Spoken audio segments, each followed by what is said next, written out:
Do you have 60 seconds to talk just about the election? The election for a minute? How do you doing, boss? How's it going, sir? You have a minute? Excuse me, ma'am. Candidates. Honestly, I lost faith. After 1 year later. I support you. Yes, ma'am. Class people across this country to offer. Good to see you. How you doing, man? God bless you, brother. Thank you, brother. I appreciate you. Both of you, be my wife. Both of you heard? They have set over our city this evening. I can see the dawn of a better day for humanity. On January 1st, I will be sworn in as the mayor of New York City. America में एक ऐसा नेता उभरा है जो न तो अरबपति है, न किसी बड़े राजनीतिक घराने से आता है और न ही उसके पीछे कोई कॉरपोरेट लॉबी है। उसका नाम है जोहरान ममदानी। नमस्कार दोस्तों, एक भारतीय अफ्रीकी मूल के मुस्लिम नेता जो न्यूयॉर्क की राजनीति में तहलका मचा रहे हैं।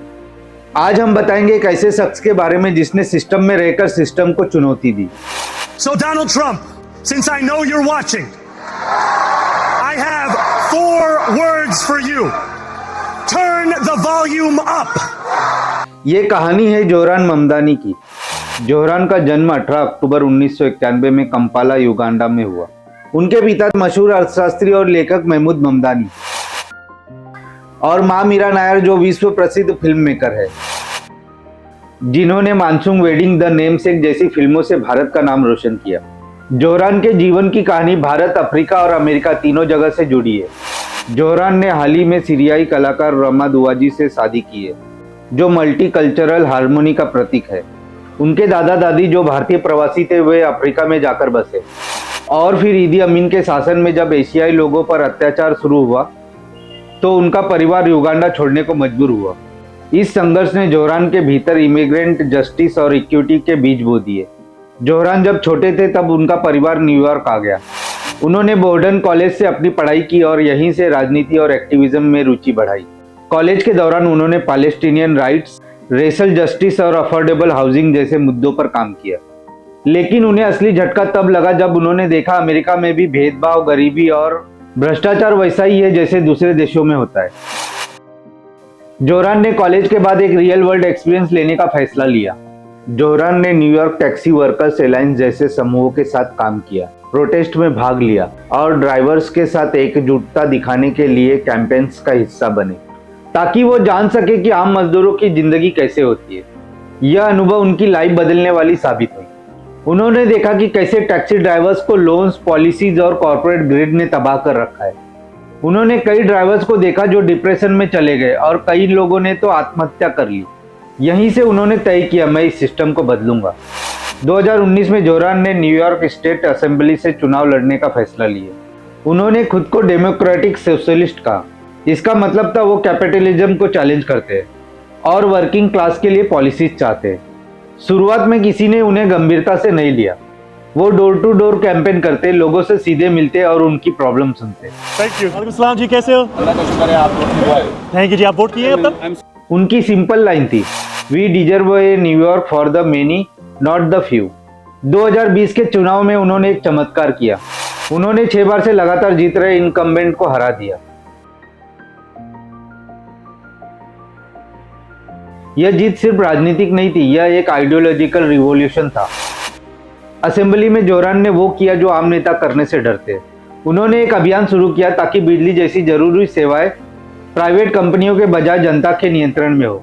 जोहरान ने गुड कॉज एविक्शन लॉ के लिए लड़ाई लड़ी, ताकि लैंडलॉर्ड्स बिना वजह किराएदार को घर से बाहर न निकाल सके। उन्होंने फेयर फ्री पब्लिक ट्रांजिट की मांग की, ताकि हर व्यक्ति को मोबिलिटी का हक मिले। उन्होंने ओपनली इजराइल पॉलिसीज की आलोचना की और पैलेस्टीन फ्रीडम का समर्थन किया, जो अमेरिका में एक बेहद बोल्ड स्टैंड माना जाता है। उनकी राजनीति का एक ही मकसद था, justice is not charity, it's a right. वो कहते हैं, I am not here to play politics, I am here to build power. उन्हें एंटी इजराइल, रेडिकल सोशलिस्ट और अन अमेरिकन तक कहा गया। कुछ मीडिया हाउस ने उनके आइडियाज को अनरियलिस्टिक बताया, लेकिन जोहरान का जवाब सीधा है, if fighting for dignity makes me radical, then I am proud to be one. उनके पार्टी के कुछ मॉडरेट डेमोक्रेट्स भी उनसे असहमत रहते हैं, लेकिन उनकी पॉपुलैरिटी ग्रासरूट लेवल पे तेजी से बढ़ रही है। Here we go. Come on. आज जोरान ममदानी सिर्फ एक पॉलिटिक्स नहीं, वो एक सिंबल ऑफ होप बन चुके हैं। उनकी जीत ने भारत, पाकिस्तान और पूरे दक्षिण एशिया में प्रमुख सुर्खियां बटोरी, जहां उन्हें प्रवासी भारतीयों की शक्ति के उदाहरण के रूप में देखा गया। जोरान ने न्यूयॉर्क में एक सभा को संबोधित करते हुए पंडित जवाहरलाल नेहरू का जिक्र किया था, जो कि भारत के लिए बहुत प्राउड की बात है। I think of the words of Jawaharlal Nehru. जोरान ममदानी ने न केवल न्यूयॉर्क के मेयर बनकर इतिहास रचा, बल्कि वह इस पद पर चुने जाने वाले पहले दक्षिण एशियाई और पहले मुस्लिम व्यक्ति बने। उनके जैसे युवा नेताओं की वजह से अमेरिका में नई सोच की लहर चल पड़ी है, जो रेस, रिलीजन और क्लास से ऊपर उठकर इक्वालिटी की बात कर रही है। शायद आने वाले सालों में जोरान सिर्फ न्यूयॉर्क नहीं, बल्कि राष्ट्रीय राजनीति में भी बड़ा नाम बने। जोरान ममदानी की कहानी हमें यह सिखाती है कि बदलाव हमेशा ऊपर से नहीं आता, कभी कभी वो टैक्सी ड्राइवर के सीट से भी शुरू होता है। वो रिमाइंड करते हैं कि राजनीति सिर्फ पावर की नहीं, पर्पस की बात है।